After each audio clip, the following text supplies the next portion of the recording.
সুনামগঞ্জ আশ্রয়ণ প্রকল্পের ঘরে লাগা আগুনে 2 নারী সহ 6 জনের মৃত্যু হয়েছে। এ নিয়ে বিস্তারিত জানাতে সরাসরি যুক্ত হচ্ছেন সহকর্মী মেহেদী হাসান। মেহেদী, কিভাবে আগুন লাগলো? নিহতদের মরদেহ এখন কোথায় রয়েছে?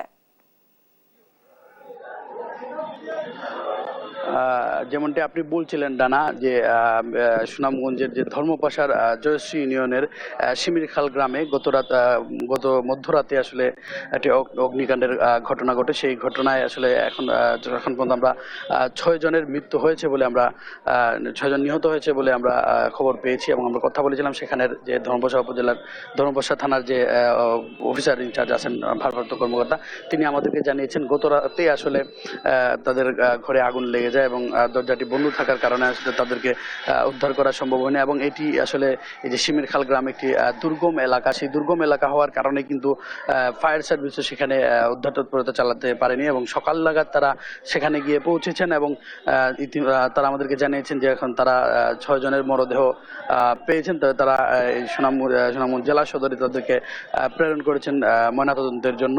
তো আমি এই মুহূর্তে আছি সুনামগঞ্জ সদর হাসপাতালে।